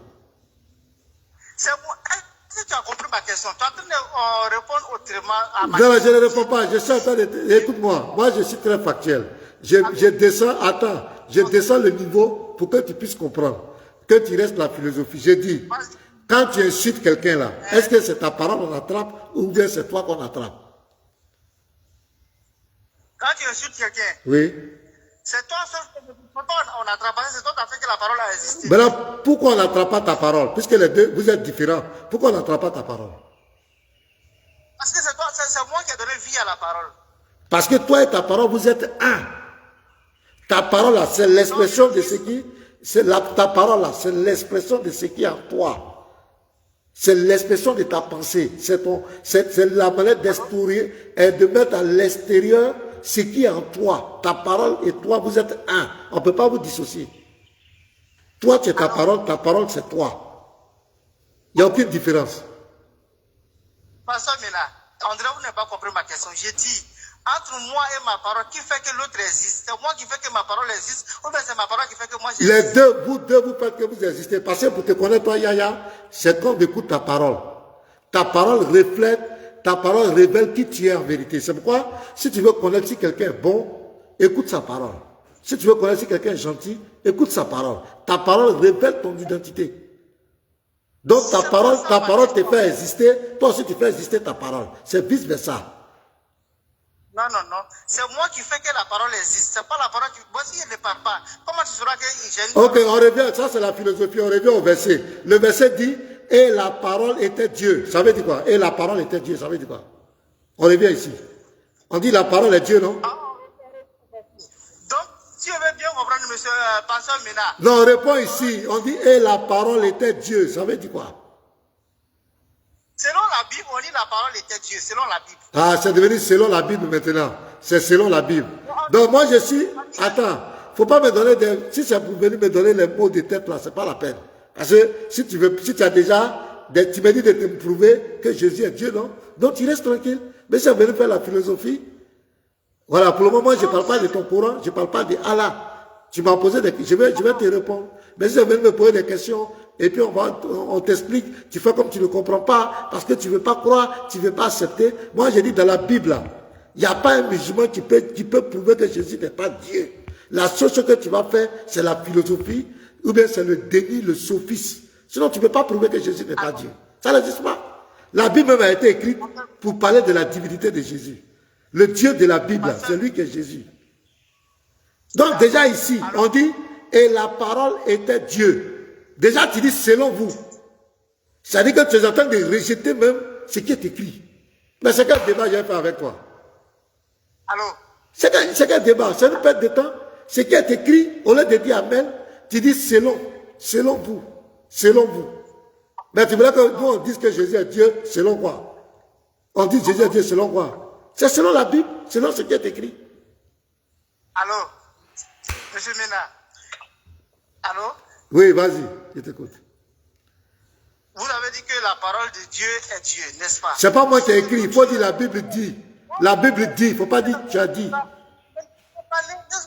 il ne faut pas dire tu as dit. Il faut dire la Bible dit, tu as lu un verset. La Bible dit que la parole de Dieu est Dieu. Il faut répéter ça. Il ne faut pas dire Mena. Ok. La Bible dit que la parole de Dieu est Dieu. Merci. Maintenant, comme moi. Allô? Voilà, c'est bien. Oui. Tu sais, selon la Bible, on dit que toute chose a été faite par la parole, n'est-ce pas? Oui. Parce que dans le monde, rien n'a été fait sans elle. Tu es d'accord avec moi? Je suis parfaitement d'accord avec toi. Rien n'a été fait sans elle. Oui. Maintenant, tu sais que la parole, comment dirais-je, toute chose a été faite par la parole, n'est-ce pas? Mais si la parole est Dieu, puisque Satan a été fait par la parole, est-ce que Satan aussi est considéré comme Dieu? Non. Ici, tu fais l'amalgame. C'est comme le menuisier qui a fabriqué la chaise. Est-ce que la chaise est le menuisier? Tu dis quoi? Le menuisier, toutes les chaises qui sont là ont été faites, fabriquées par le menuisier. Est-ce que les chaises là sont le menuisier? Si toutes les chaises ont été faites par le menuisier. Est-ce que les chaises là sont menuisiers? Hein? Voilà, raison pour... Allô? Réponds à ma question. Je vais te répondre à ma question. Si les chaises, on dit toutes les chaises là ont été faites par le menuisier, est-ce que les chaises là sont le menuisier? Non, les chaises ne sont pas les menuisiers. Quand on dit la parole, toutes choses ont été créées par la parole. C'est la parole qui crée. Donc les choses là sont l'effet de la parole. C'est la parole qui les a créées. Mais ces choses là ne sont pas la parole. Donc tu reviens à dire encore non que la parole de Dieu est Dieu, n'est-ce pas? C'est ce que tu veux me dire? Oui, mais la parole de Dieu est Dieu. Mais ce que la parole de Dieu a créé là, écoute-moi, ce que la parole de Dieu crée n'est pas la parole, n'est pas Dieu. À ce que la parole de Dieu n'est pas Dieu, n'est-ce pas? N'est pas Dieu. Parce que ces choses qu'il a créées sont l'effet, écoute-moi, ce qu'il a créé sont l'effet de la parole. C'est tellement clair, c'est tellement clair. C'est comme par exemple, on dit celui-là qui a créé, attends je viens, On dit celui qui a créé, c'est ce monsieur-là qui a créé la Mercedes. C'est lui qui a créé. Donc la Mercedes est l'effet du créateur, de celui qui a fabriqué la Mercedes. Mais est-ce que la Mercedes devient la personne qui l'a fabriquée? Non. Si on dit que toutes choses ont été faites par la parole, donc c'est la parole qui a créé ces choses. Donc ces choses-là sont l'effet de la parole. Mais ces choses-là ne sont pas la parole. Ces choses ont été créées par la parole. C'est français. Si ça là vous ne comprenez pas, mais on va aller où? Allô? Oui, allô? Je peux parler maintenant. Mais il y a longtemps tu parles. Là, c'est qui t'a empêché de parler? Tu parles. Monsieur le pasteur, calmez-vous, calmez-vous. Je suis troublé. Je suis très calme. En fait, un verset, moi je voudrais un verset où ça sort de la Bible, on dit Jésus est Dieu, n'est-ce pas? Parce que en vous entendant parler, vous dites toujours que Jésus est Dieu. Vous avez pris Jean 1. Au commencement était la parole, et la parole était avec Dieu. Et la parole était Dieu. Vous avez lu ça dans la Bible. Je n'ai pas dit que ce n'est pas écrit. Mais quand moi je lis et je réponds... Est-ce que tu crois à ça? Est-ce que tu crois à ça? Allô? Attends, je vais finir de parler d'abord. Non, je demande est-ce que tu crois à ça d'abord? Est-ce que tu crois à ça? C'est la raison pour laquelle je pose des questions. Non, je demande est-ce que tu crois à ça? C'est que toi-même tu viens de citer là. Est-ce que tu crois à ça? Réponds-moi. Alors si je croyais, est-ce que j'allais vous poser question?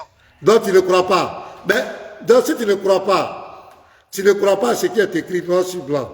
Tu veux que moi je vais te convaincre avec quoi?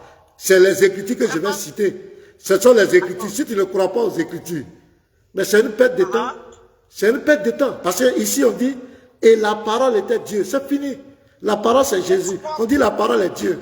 C'est fini. Moi j'ai dit la parole ne peut pas être Dieu sur ce ton-là. Parce que pourquoi? Entre Dieu et sa parole, qui l'autre existe? C'est Dieu qui fait que sa parole existe. Donc la Bible a menti quoi? Donc quand la Bible dit la parole était Dieu, la Bible a menti. Allô? Vous dites que la Bible est la parole de Dieu, non? Mais est-ce que c'est Dieu qui est dans vos mains? Non, ça c'est la parole de Dieu écrite. Faut pas mélanger les choses. Ça c'est la parole de Dieu écrite. Écoute-moi, faut te calmer. Tu es en train de mélanger tout. En un premier verset, on n'est même pas encore rentré dans le fond. Regardez déjà les raisonnements. Un premier verset seulement. C'est un verset, j'ai lu. Hein. Regardez les raisonnements. Et puis, regardez les raisonnements. J'ai dit, vous ne... Attends, faut te calmer. Je vais parler aux éditeurs. Faut te calmer. Faut te calmer. Attends, faut te calmer. Écoute-moi, faut te calmer. Il faut te calmer. Ça dit, le problème, c'est quoi? Tu as dit que tu viens pour que moi je t'explique pourquoi Jésus est Dieu dans la Bible. Je crois que tu dois rester tranquille et puis tu vas m'écouter. Maintenant, si tu veux un débat, tu vas venir avec ton Dieu. Tu vas venir avec ton Dieu. Moi aussi, je vais venir avec mon Dieu. On va faire une étude comparative. Tu vas nous présenter ton Dieu. Moi aussi, je vais présenter mon Dieu. Je crois que ça sera encore ça sera bien. Là, on vient, tu as ton temps de parole. On dit par exemple, attends, laisse-moi parler s'il te plaît. On dit 5 minutes d'introduction. Il y a des modérateurs. Tu as 10 minutes, 3 fois 10 minutes, tu vas développer, tu vas présenter ton Dieu. Moi aussi, je vais présenter mon Dieu. On va se poser des questions. Mais si tu viens me demander, pasteur Ménard, montre-moi dans la Bible où Jésus est Dieu. Mais j'ai lu un seul verset, tu l'as fait philosophie. Bon, ça, ça fait déjà combien? Tu as montré je sais pas, à 44. Il est déjà, on a déjà fait 16 minutes. Pour un seul verset que j'ai lu au commencement était la parole était avec Dieu et la parole était Dieu. On a déjà fait 16 minutes. Tu n'es pas d'accord avec ce qui est écrit.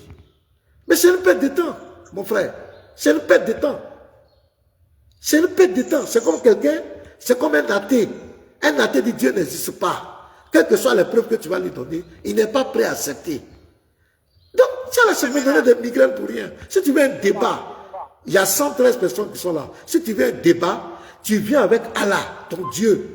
Et puis moi, je viens avec Jésus-Christ, mon Dieu. On va faire un débat où tu auras ton temps de parole. Tu vas donner toutes tes philosophies. Mais tu ne vas pas venir me fatiguer. Je parle ici, tu me poses question, je réponds. Tu me poses, je réponds. Tu mets ici, tu ne crois pas à ça. C'est une perte de temps, mon frère. Bon, monsieur Ménard. Voilà, c'est une perte de temps. Tu ne peux pas me fatiguer. Voilà. Il n'y a pas comme si tu veux un débat. Si tu veux un débat, on va organiser un débat. Là, il n'y a pas de... Voilà, tu viens avec Allah. Tu viens avec ton Dieu Allah. Tu vas nous prouver en quoi Allah est Dieu. Tu vas nous prouver ça. Moi aussi, je vais te prouver à quoi Jésus est Dieu. Et puis c'est fini. On va parler d'abord. Voilà. Allô? Oui, alors je t'écoute. Voilà. Si vous cherchez un débat avec moi, ça on va je vais vous appeler. Non, je ne cherche pas de débat avec toi. Hein. Je ne cherche pas de débat avec toi. Je ne cherche pas de débat avec toi.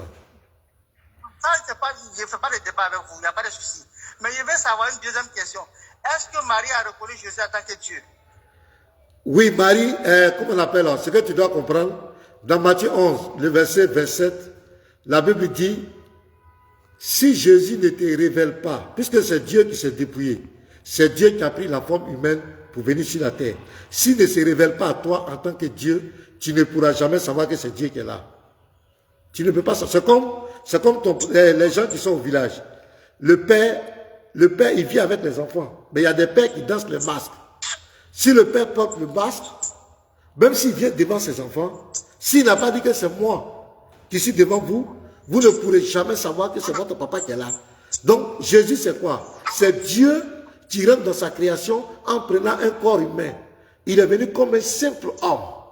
Donc, s'il ne te dit pas, s'il ne te révèle pas qui il est, tu ne peux jamais savoir. Je vais te lire le verset, regarde. Matthieu 11, verset 27. Donc, c'est une question qui n'a vraiment pas de sens, quoi. Matthieu 11, verset 27. Regarde. Toutes choses m'ont été données par mon Père. Et personne ne connaît le Fils. Écoute très bien. Personne ne connaît le Fils si ce n'est le Père. Et personne non plus ne connaît le Père si ce n'est le Fils. Et celui à qui le Fils veut le révéler. Si Jésus ne s'est pas révélé à toi, si Jésus, même quand il était avec les apôtres, tant qu'il ne s'était pas révélé à eux, ils ne pouvaient jamais savoir que c'est Dieu qui est là. Parce que Dieu n'est pas un homme. Dieu, il est éternel, il est invisible. Mais s'il prend le corps humain, il vient, c'est un homme que tu vas voir devant toi. Mais s'il ne t'a pas dit que c'est mon Dieu, tu ne peux jamais savoir. Okay. Donc la question n'a pas de sens, quoi. Ça n'a vraiment pas de sens. Maintenant, s'il te plaît, calmez-vous. Non, il ne faut pas me dire calmez-vous. Faut pas me dire calmez-vous. Si tu me dis calmez-vous, c'est comme si je suis affolé. Non. Ça commence à être rabaissant. Il ne faut pas me dire ça. Tu m'as posé une question, je t'ai répondu, ce n'est pas la peine de dire calmez-vous. Est-ce que tu comprends? Quand tu dis calmez-vous, c'est comme si la personne qui est en face de toi, c'est quelqu'un qui a perdu la tête ou bien qui dit n'importe quoi. Voilà, donc débattons dans le respect. Il ne faut pas me dire calmez-vous. Il n'y a pas de souci. Quand voilà. vous dites que ma question n'a pas de sens, c'est en colère. Donc, quand la question, pourquoi je dis que ça n'a pas de sens, ce n'est même pas pour toi. Je sais qui a posé cette question. Je sais qui a posé cette question. Toutes les questions que tu es en train de poser là, je sais. Attends, je vais te dire quelque chose. Toutes les questions que tu es en train de poser là, je sais de qui ça vient. Je peux te citer le nom de qui ça vient. Alors, dans ce cas, je dis que ça n'a pas de sens. Alors, laissez-moi parler, s'il vous plaît. Est-ce que tu peux me lire Luc 2, 48? Ça fait combien de questions tu poses? Luc 2, 48. Je vais lire. Il n'y a pas de problème, je vais lire pour toi. Je vais lire. Luc 2, 48. Quand ses parents le virent, il fut saisi d'étonnement et sa mère lui dit, mon enfant, pourquoi as-tu agi de la sorte avec nous? Voici ton père et moi, nous te cherchons avec angoisse. Ça là, ça vient de DDR. C'est Ismaël Aka qui a utilisé ça. Je sais ça.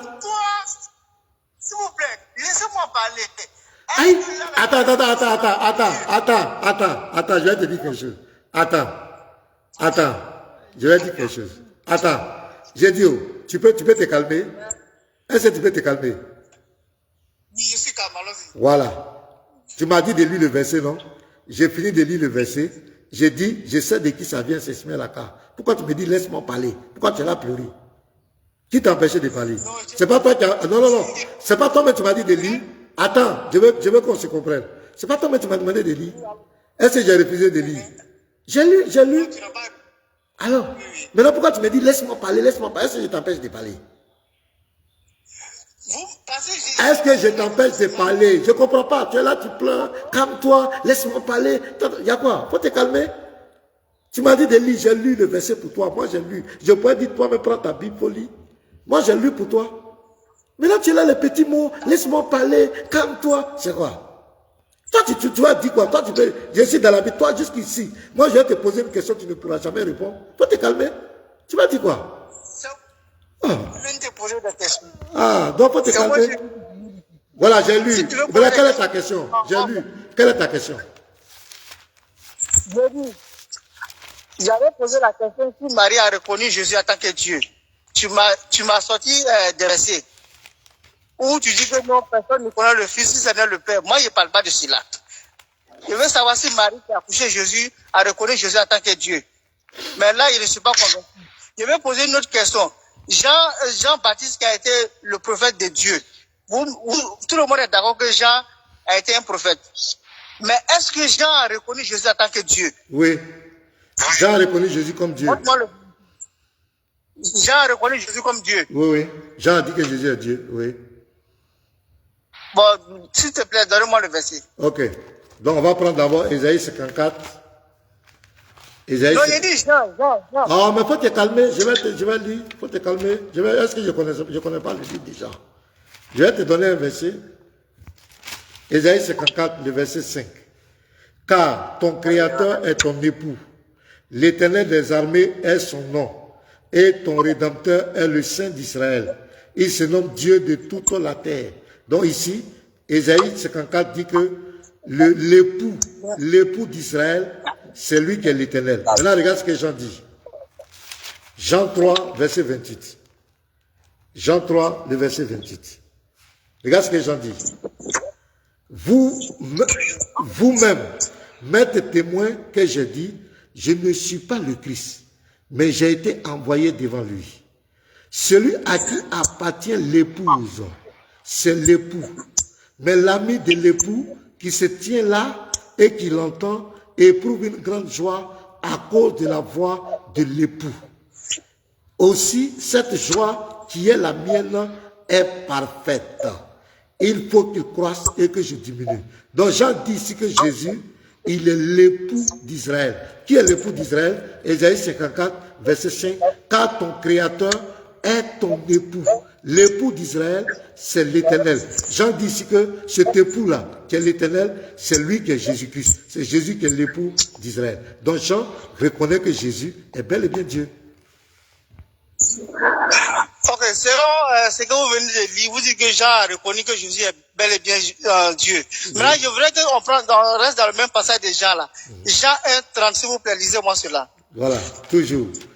Ça va combien de questions il pose. C'est lui dont j'ai dit, après moi vient un homme qui m'a précédé, car il était avant moi. Oui, ça veut dire quoi? Allez-y, continuez la lecture. Tu dis 30, non? C'est ce que j'ai lu. Tu as dit Jean 1, 30, c'est ce que j'ai lu. Je relis. C'est celui dont j'ai dit, après moi vient un homme qui m'a précédé, car il était avant moi. Voilà, c'est Jean 1, 30.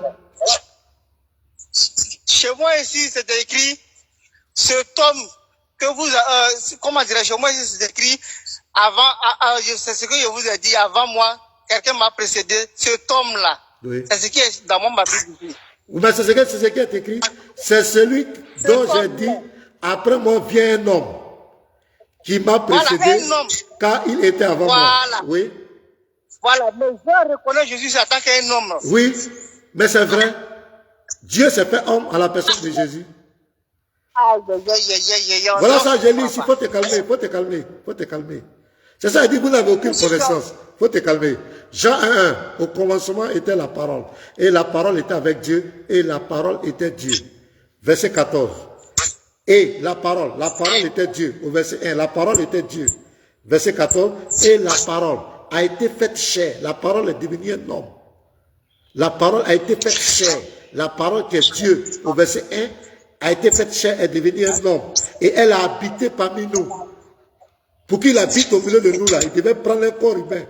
L'habiter parmi nous plein de grâce et de vérité. Nous avons contemplé sa gloire, une gloire comme la gloire du Fils unique venu du Père. Donc Jésus-Christ, c'est Dieu qui s'est fait homme. Donc si Jean dit que c'était un homme, Jean n'a pas menti. Dans la Bible, Jésus est présenté dans ces deux dimensions. Il est présenté comme un vrai homme. Parce qu'il a pris la forme humaine, mais il est présenté comme le véritable Dieu. Donc il n'y a pas de mensonge. Enfin, maintenant, Si vous avez décrit ainsi, je vais aller dans le même volet que vous. Tu sais que Jean était un prophète, n'est-ce pas? Or, Dieu révèle tout un secret à ses prophètes. Donc, Jean devait savoir que c'est Dieu qui est là, parce que Dieu n'envoie jamais un serviteur sans qu'il ne relève son secret à ce serviteur. Donc, Jean devait savoir que c'est Dieu et non un homme.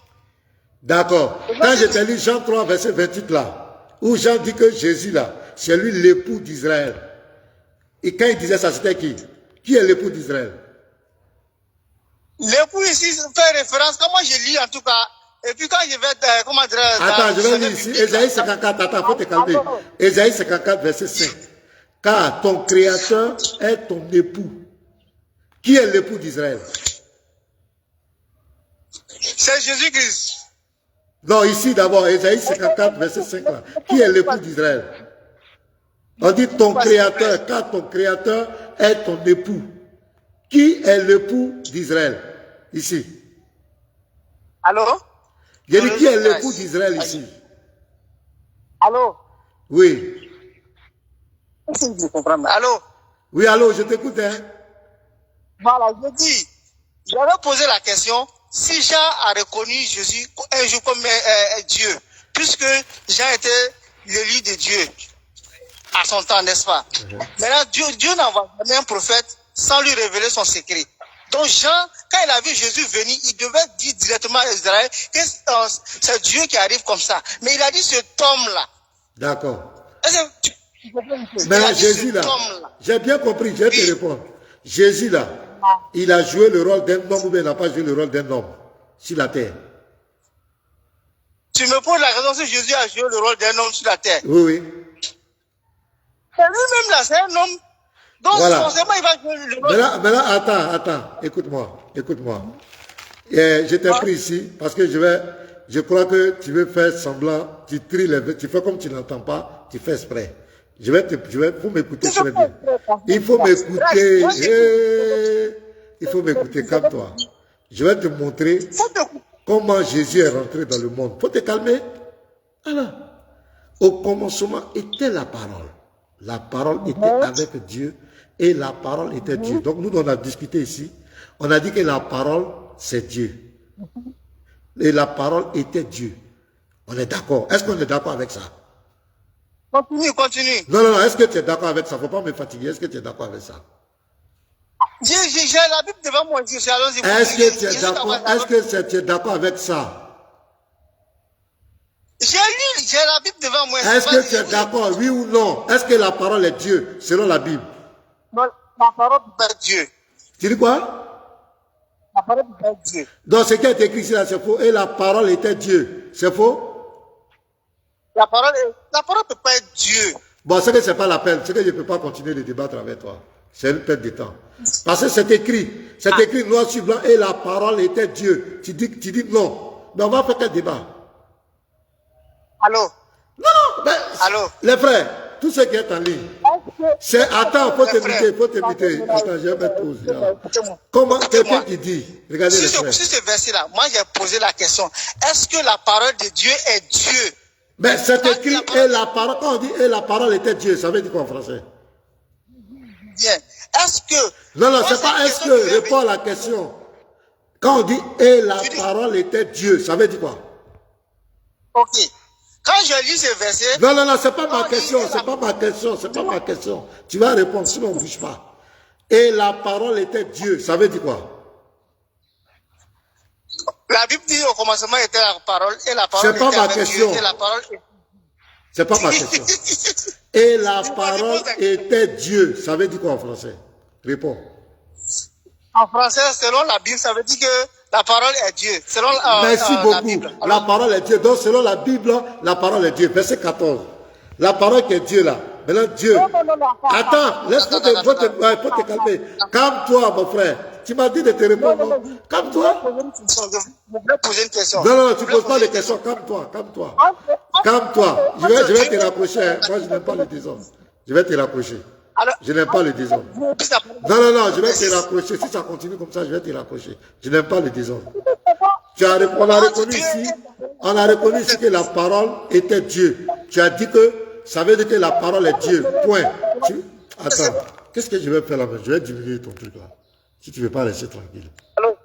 Voilà. Il faut bavarder là-bas. Et la parole, mais là on dit, au commencement était la parole était avec Dieu, et la parole était Dieu. Donc il a reconnu devant tout le monde que la parole est Dieu. On est d'accord? Maintenant, au verset 14. Donc on va remplacer même la parole par Dieu, parce que la parole est égale à Dieu, Dieu est égal à la parole. Et Dieu a été fait chair. Dieu a pris la forme humaine, verset 14. Et il a habité parmi nous. Vous voyez, la parole que Dieu va prendre forme pour rentrer dans sa création. Et il va habiter parmi nous. Et quand il va habiter parmi nous, on va contempler sa gloire comme une gloire comme la gloire du Fils unique venu du Père. Donc quand il rentre dans la création, il prend la posture du Fils unique. Parce que la parole, Dieu s'est fait physique. Dieu s'est fait visible. Donc il rentre dans la création comme le Fils. La partie visible de la divinité qui est soumise maintenant à la partie éternelle de la divinité. Donc la Bible ici déjà, dans le prologue de Jean, Jean nous dit clairement que Jésus-Christ est Dieu. Il n'y a pas de débat. C'est fini. Là. Jean 1 là. Verset 1 au verset 14, Jean nous dit, la Bible dit, Jésus est Dieu. Débat est clos. Je t'écoute maintenant. Voilà, je t'ai diminué ton truc, je t'écoute maintenant. Voilà. Allô? Oui. Allô? Oui. En Dieu et sa parole, qui fait que l'autre existe? Quel est l'effet? Quel est le... J'ai dit, Dieu c'est sa parole. Dieu, la parole de Dieu est éternelle comme Dieu est éternel. La parole de Dieu n'a pas été créée. La parole de Dieu existe de toute éternité avec Dieu. Les dieux forment un. Est-ce que donne-moi le verset où la parole a été créée. Donne-moi le verset où la parole a été créée. J'ai dit, donne-nous le verset où la parole a été créée. Donne le verset. Dans le Coran, dans les hadiths, dans tout ce que tu veux, donne-nous un verset où la parole a été créée. Donne-moi le verset. Tu as posé ta question premièrement, j'ai répondu. Tu as posé ma question aussi. Mais je t'ai répondu. Tu m'as dit, la parole de Dieu existe à quel moment? Je t'ai dit que la parole de Dieu est de toute éternité éternelle, a toujours existé, avec la parole n'a jamais été créée. La parole de Dieu est Dieu. C'est ce que je t'ai dit? Je dis, je suis venu demander terre à terre, entre toi et ta parole là, qui fait que l'autre existe? Comment qui fait que d'autres existent? Ma parole est moi. Ma parole est moi là. Ma parole c'est moi. Il n'y a pas quelqu'un qui fait que quelqu'un existe. Ma parole est à moi. Ma parole est moi, nous sommes un. Pendant que tu es assis en train de faire le live là, pendant que tu es assis en train de faire le live là, si tu ne parles pas là, est-ce que ta parole va exister? Mais même si je ne parle pas, est-ce que ma parole n'est pas là? Est-ce que je n'ai pas de parole? Si tu ne parles pas, elle ne va pas exister. Ah, si je ne parle pas, la parole n'existe pas. C'est toi qui donnes vie à ta parole. Non, Eddie, même si c'est moi qui exprime la parole, mais c'est parce que c'est en moi. Elle fait un avec moi. C'est l'expression de mon intérieur qui est la parole. Mais c'est pas comme si moi, pasteur, attends. C'est pas comme si moi, pasteur Ménard, j'ai créé ma parole. Non, je n'ai pas créé ma parole. Non. Ma parole, c'est une entité de moi. Ma parole est en moi. Elle fait un avec moi. Elle est toujours avec moi. Elle est en moi. Je ne l'ai pas créée. Nous deux, là, on est ensemble. Ma parole, c'est moi. Moi, c'est ma parole. Ma parole, c'est moi.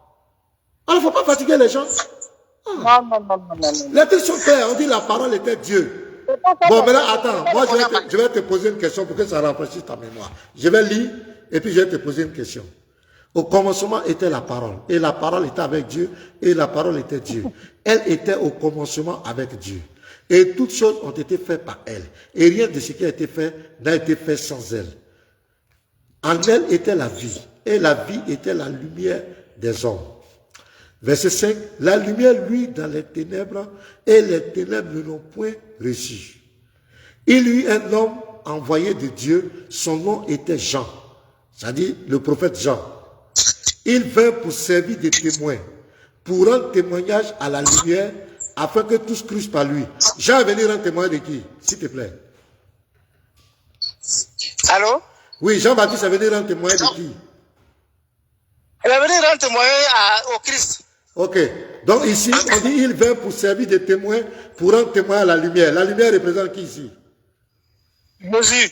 Merci. Afin que tous crussent par lui. Il n'était pas la lumière, Jean-Baptiste n'était pas la lumière, mais il parut pour rendre témoignage à la lumière, pour rendre témoignage à Jésus. On est d'accord? Vas-y, écoute. Non, réponds. Voyez, c'est là que le débat va finir. Il est venu rendre témoin à la lumière. Est-ce qu'on est d'accord? Oui. Cette lumière était la véritable lumière qui, en venant dans le monde, éclaire tout homme. Elle était dans le monde. Le L la remplace quoi? Le L. Elle était dans le monde. Le L remplace qui? La lumière. La lumière qui? Le Christ. Merci beaucoup. Donc, elle était dans le monde et le monde a été fait par elle. Le monde a été fait par qui? Allô? Oui. Et le monde a été fait par elle. Tu as dit le elle remplace la lumière qui est Jésus. Jean dit au verset 10, et le monde, faut te calmer, je vais poser ma question. Et le monde a été fait par elle. Le monde a été fait par qui ici? Le monde a été fait par la parole. Soit et puis elle fut. Non, c'est pas ma question. Et le monde a été fait par elle. Le elle la remplace qui? Le monde a été fait par la parole. Non, c'est pas ma question. C'est pas ma question pour le moment. Oh. J'ai dit, verset 10, elle était dans le monde. Tu as dit que le elle remplace la lumière qui est Jésus. On est d'accord. Et le monde a été fait par elle. Elle la remplace qui? Elle remplace qui? Rien n'a été fait sans Dieu. Tout a été fait par la parole. Rien n'a été fait sans Je Dieu. ne suis pas là-bas, je suis au verset 10. Je suis au verset 10. Je suis au verset 10. Je suis au verset 10. On n'est pas au verset 3, 2. On est au verset 10. On dit, elle était dans le monde. Tu as dit que le elle remplace la lumière. Et la lumière, c'est Jésus-Christ. Alors, tu as sauté jusqu'en bas. Je n'ai pas sauté, on a lu ensemble. On a lu nous deux ensemble. Je t'ai posé des questions. Pour ne pas que tu te trompes. Je t'ai posé les questions, la lumière. Jean-Baptiste est venu rendre témoin à qui? Tu as dit, je crois que c'est pas la peine. C'est pas la peine. On va s'arrêter là. Parce que tu n'es pas honnête. Est-ce que je vous ai dit? Aucun musulman ne peut prouver dans la Bible que Jésus n'est pas Dieu. C'est pas la peine. Il ne faut pas me fatiguer. Aucun musulman ne peut prouver dans la Bible que Jésus n'est pas Dieu. Vous voyez, il reconnaît que le elle était dans le monde. Le elle remplace la lumière, remplace Jésus. Maintenant, quand j'ai dit, le monde a été fait par elle. J'ai dit, le elle là, c'est qui? Il est en train de faire la philosophie. Il est KO. Je dis, vous ne pouvez pas. Ça dépend de devant qui vous vous trouvez. Vous ne pouvez jamais prouver dans la Bible que Jésus n'est pas Dieu. Ces musulmans ne disent pas. C'est la seule chose, c'est la malhonnêteté. C'est-à-dire, ce qui est écrit, tu vas dire, tu n'es pas d'accord. Regardez même, on dit, et la parole était Dieu. Il dit, il n'est pas d'accord. Ah! Musulmans. Les frères, que Dieu bénisse. Je crois que, attends, il y a un frère qui avait fait une demande là, je vais le faire monter. Mais c'est pas la peine, il n'est pas honnête. C'est pas la peine. Il va me donner des migraines pour rien. Voilà. Je vais ajouter le frère là. Et puis on va s'arrêter là. C'est trop malhonnête. Il croit qu'il va venir poser des questions pour moi le distraire. Ils sont très malhonnêtes. Ok, le frère. Donc le frère, partagez, continuez de partager, que Dieu vous bénisse abondamment. Je crois qu'on va s'arrêter là. Voilà, on va s'arrêter là. Pour ce soir, partager. Voilà, ceci fut un bon moment. Que Dieu vous bénisse. Il est 15h24. Voilà, je crois que c'est bon. Donc, voilà, gloire à Jésus. Pasteur, vous avez dit Lucas, il est pas honnête. Les frères, dans la Bible, là, c'est comme si tu vas venir dans la Bible pour prouver que Jésus n'est pas Dieu. C'est comme si tu vas aux États-Unis et tu vas prouver qu'il n'y a pas d'Américains. Ou tu vas venir en Côte d'Ivoire pour prouver qu'il n'y a pas d'Ivoiriens. Ça n'a pas de sens. Dans la Bible, là, Jésus est le Dieu Tout-Puissant. Il se manifeste en chair. Et les auteurs de la Bible, les écrivains de la Bible, ils ont pris en compte les deux manifestations, les deux dimensions. Il était à la fois Dieu, il était à la fois homme. Qu'est-ce que le musulman vient? Quand il vient dans la Bible, il voit les parties où on parle de Jésus comme un homme. C'est tout ce qu'il fait. Maintenant, quand tu mets une partie où ça présente la divinité de Jésus, lui, il va prendre un verset qui met en exemple l'humanité de Jésus pour s'opposer à ça. On n'a jamais dit que Jésus, Dieu n'est pas devenu un homme. On n'a jamais dit. On assume Jésus est venu sur la terre, il a mangé, il a dormi, il a pleuré, en tant qu'un homme, mais c'est lui le Dieu Tout-Puissant. La Bible dit il s'est dépouillé, il est paru comme un simple homme, il a joué le rôle. Donc si Marie le voit, elle va dire mon enfant, parce qu'il a joué le rôle d'un homme. C'est tellement clair. Shalom à tous. Attends, il y a quelqu'un qui me demander si je peux le prendre, et puis je vais m'arrêter.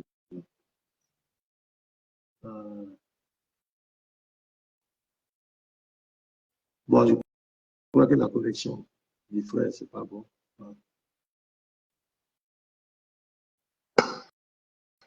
Donc, que Dieu vous bénisse. On sera la prochaine. Voilà, lui, ça il a pris beaucoup.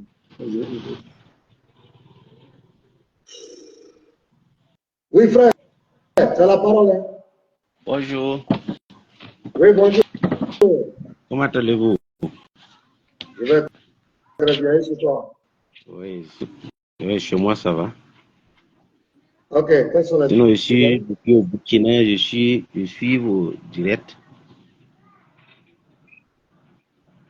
Oui, vous écoutez. Ah, bon, c'est-à-dire, ces gens-là, ils sont trop malhonnêtes et ils refusent, puisqu'ils ne sont pas anciens, ils ont été traumatisés à leur enseignement. Donc, ils ont un virus dans la tête qui ne peut pas prononcer que non, qu'il est le Christ, le Sauveur.